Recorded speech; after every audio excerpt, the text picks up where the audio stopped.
Back at it again with the Mobius Dickus, chapter 76, The Battering Ram. So, we're fully in the mid-70s range here, where we start getting multiple chapters about sperm whale anatomy that are all making some various different kind of point. The battering ram is about the sperm whale's head, which will actually be talked about in even more detail in future chapters. But the first description of it is to say that it is this seemingly impenetrable and irresistibly strong and kind of empty or unfeeling head that can be used as a battering ram, and that spears just or harpoons just bounce off it, etc. It says it's very, very hard. And then we get to this final paragraph where Melville does his Melville thing and he starts getting figurative. So even though this head of the sperm whale is like 20 feet of solid, like impenetrable oil and bone and flesh, he says, now mark. So listen, unerringly impelling this dead, impregnable, uninjurable wall and this most buoyant thing within, there swims behind it all a mass of tremendous life, only to be adequately estimated as piled wood is, by the cord, and all obedient to one volition, as the smallest insect. So that should immediately conjure imagery in your head from chapter 36 of Ahab saying, well, if there is vitality or life behind the actions of the world, the emptiness of the world, then you'll need to strike through the mask to reach that secondary animating aspect of life, be it God or nature or spirits or whatever. So here we have a different analogy, but also using the imagery of separation. Instead of the mask being the imagery of separation, it's the image of the wall, right? But where the head of the sperm whale seems unintelligent and purely dead and a physical like object like a hammer, it is also being animated from behind by the actual sperm whale. So once again, we get this odd duality of life seeming empty and purely mechanical, but also having some kind of volition or choice or purpose behind it. Thus he continues, so that when I shall hereafter detail to you all the specialities and concentrations of potency everywhere lurking in this expansive monster, when I shall show you some of his more inconsiderable braining feats, I trust you will have renounced all ignorant incredulity. Be ready to abide by this. So that's another interesting kind of clause. If we're to take it figuratively, he seems to be saying, you know, whatever happens in life, whatever weird stuff happens in life, you shouldn't be surprised.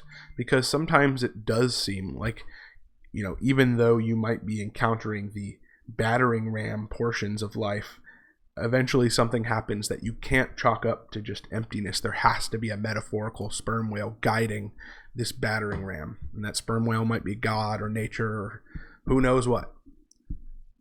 Okay. That though the sperm whale stove, he uses stove as a verb a lot in this text. I've actually never noticed that before. He loves to use stove as a verb, which means like break.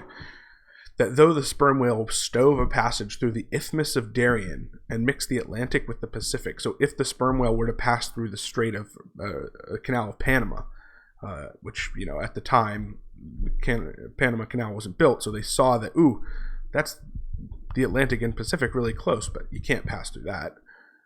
So if the sperm whale were to do something impossible, you would not elevate one hair of your eyebrow. Okay, so the sperm whale is, in this passage, something which represents the unknowable or the beyond the normal, right? Which is something we talked about in terms of chapter 36, right? That whatever force is behind the pasteboard mask is that animating vitality which is different or strange.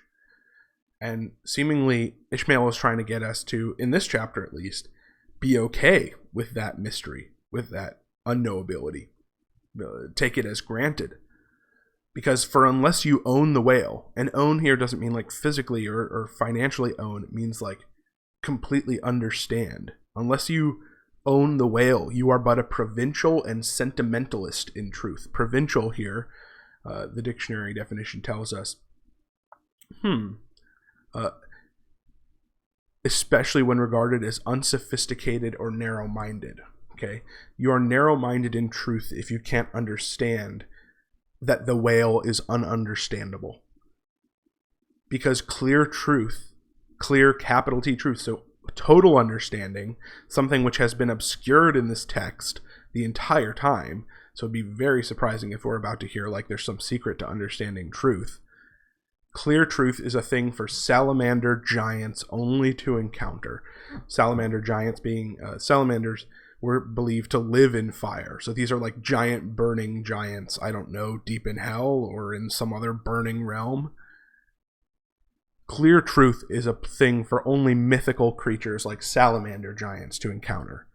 How small the chances for the provincials then? So whenever the whale does something unknowable, Ishmael seems to be saying, don't be shocked.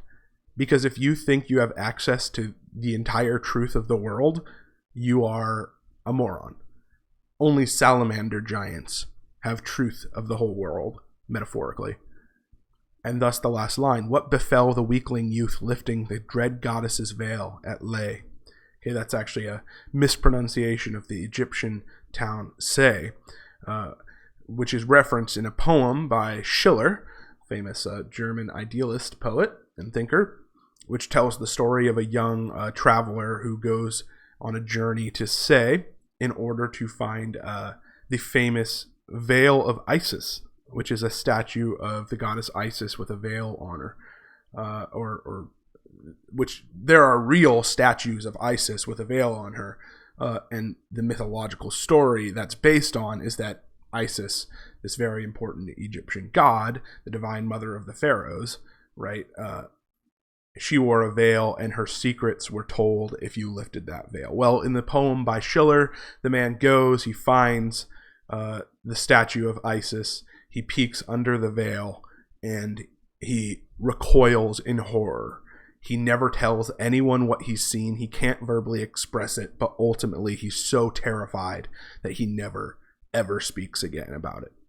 Okay, so obviously that would be a warning sentence about the dangers of overreaching in terms of knowledge. So, once again, we have the dynamic in play, not only of unknowability, not only of the dichotomy of chapter 36 and 42, but here we have a chapter which is aligning itself on one end of the spectrum in terms of how does one respond to the unknowability of the world. Do you go full Zen and just accept that the world is unknowable and try not to fight against it?